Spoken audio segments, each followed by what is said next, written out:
todo, yo sería optimista por una razón.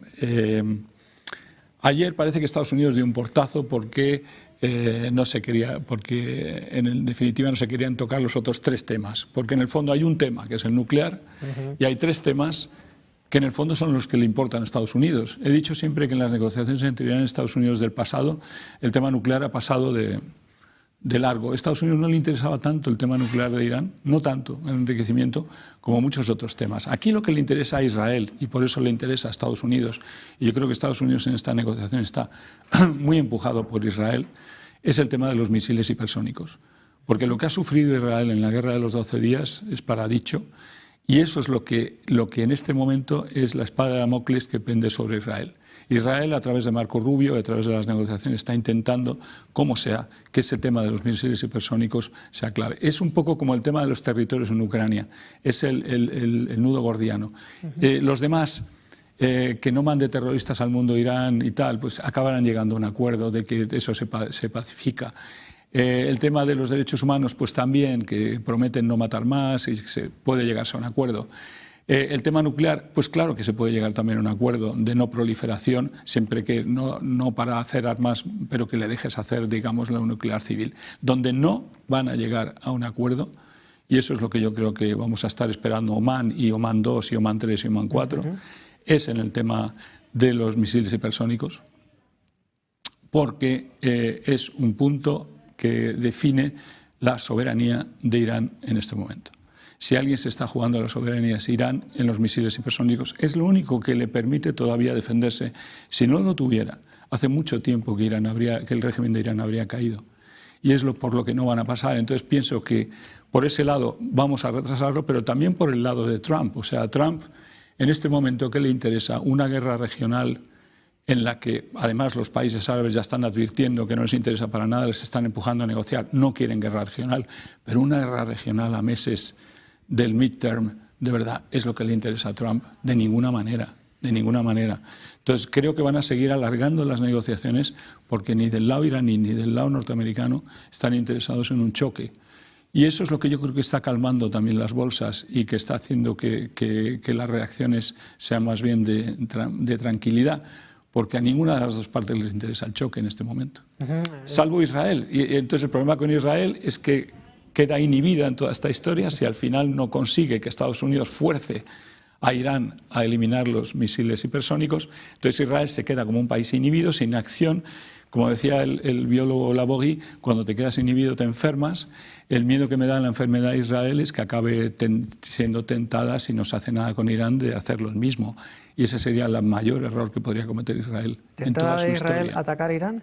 Atacar o verse que no le queda más que presionar de manera que a lo mejor un error nuclear y demás. No lo sé hasta dónde puede. Creo que no utilizará un nuclear salvo que se vea atacada, pero desde luego se va a quedar muy frustrada si esta guerra regional no tiene lugar. Parece mentira que digamos eso, ¿no? Que Israel se queda frustrado de que no haya una guerra regional, pero es que la guerra regional, como digo, no le interesa a nadie.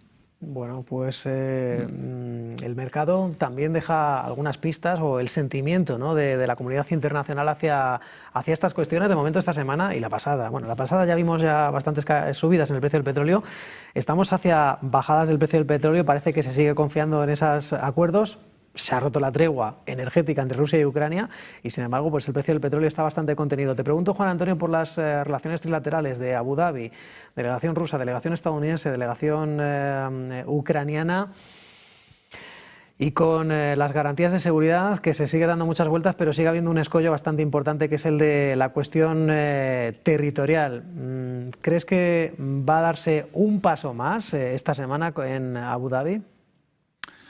Creo que no se dará un paso más mientras Estados Unidos y sus aliados no decidan dejar caer a Zelensky en cierto modo y dejar caer esta historia.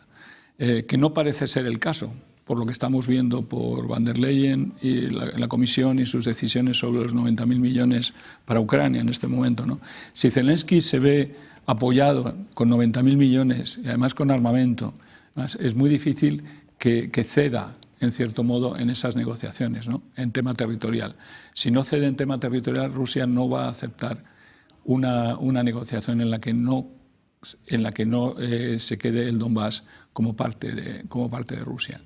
Y ese punto es el que yo veo prácticamente inamovible. Entonces, todo depende un poco de lo que sigan pensando que le interesa a Europa y a Estados Unidos esta alianza con Zelensky. Cuando Zelensky, por noticias que se tienen últimamente, y además lo sabemos desde hace muchísimo tiempo, está dando muestras también de situaciones de corrupción, se habla de haber estado ligado a comisiones y demás con AstraZeneca, se han dicho montones de cosas esta semana. ¿Qué ha pasado? A mí me gustaría, de verdad, que internacionalmente, antes de darle 90.000 millones, que me hace mucha gracia la señora van der Leyen, dice, no, es que no es dinero de los europeos, es simplemente que está basado en los presupuestos. Ah, es que no nos lo van a coger a nosotros, lo van a coger al presupuesto. ¿Y quién paga el presupuesto europeo? Señora van der Leyen, somos todos nosotros, estamos dándole el presupuesto. Y ahora resulta que esos 90.000 millones que no van a volver, y insisto que es un préstamo que no se va a poder devolver, porque Rusia no va a pagar jamás indemnizaciones por esta guerra, nos lo vamos a tener que tragar todos los europeos para volver a hacer reflotar el presupuesto europeo. O sea que en el fondo lo que nos viene es pobreza. Si el Parlamento Europeo no frena ese préstamo, nos viene una etapa de recesión y pobreza a Europa porque ese dinero es imposible. Si realmente se acaba dando, además 30.000 millones para la situación macroeconómica de Ucrania. ¿Pero qué es esto? Veamos qué se ha hecho hasta ahora con el dinero de ayuda. Primero, analicemos eso. Veamos si no ha habido desvíos. Se habla mucho de temas inmobiliarios, farmacéuticos y demás de este señor Zelensky. Primero, ¿por qué no investigamos todo eso antes o que nos den garantías de qué se va a hacer con los 30.000 millones macro? Y luego los 60.000 millones militares nos dice que se va a comprar todo en Europa. Yo tenía entendido que todo lo militar para Ucrania se compra en 2/3 en Estados Unidos porque no tenemos capacidad para producirlo en Europa. Estoy pensando en misiles especialmente y demás, tipo Patriot y eso. Entonces, no me garantiza tampoco que la inversión esa de 60.000 millones va a ser en Europa, va a ser también en Estados Unidos. O sea, al final estamos como respondiendo constantemente a un tic todavía muy atlantista que no nos deja ver las posibilidades que tendríamos de lograr una paz que le viniera bien a Europa, ¿no? Una paz en la que Alemania recupere su poder económico, una paz en la que Europa se recupere. Europa perdió su poder desde el momento en que murió el Nord Stream, Alemania se quedó sin gas y Europa perdió el fuelle de su competitividad. Y eso le ha convenido a Estados Unidos, querámoslo o no. Estados Unidos saca su tajada de eso. Como lo han sacado también los Rothschild y con todas las que estamos viendo de Epstein y Rothschild estos días en Ucrania, y todos los negocios que en la época Biden, Rothschild, Einstein, Soros sacaron de ese país, ¿no? Entonces, como ya ha habido toda esa historia, no me fío nada de que nosotros los europeos le demos 90.000 millones ahora a un país con esa historia y con esa corrupción. Bueno, sin duda esto no ayuda, ¿no?, a calmar el conflicto, más munición para la otra parte implicada. Europa es una potencia económica, Juan Antonio, para permitirse estos préstamos, o es más un actor irrelevante, un actor de seguridad como la ONU. Europa se equivocó, hubo un momento que tenía que haber tomado la vía de De Gaulle, hubo un momento que, si no en la época de De Gaulle, por lo menos 20 o 30 años después, y no lo hizo. Hemos vivido muy cómodamente con el paraguas norteamericano, tanto en nuestra defensa como en la dependencia económica muchísimo de Estados Unidos.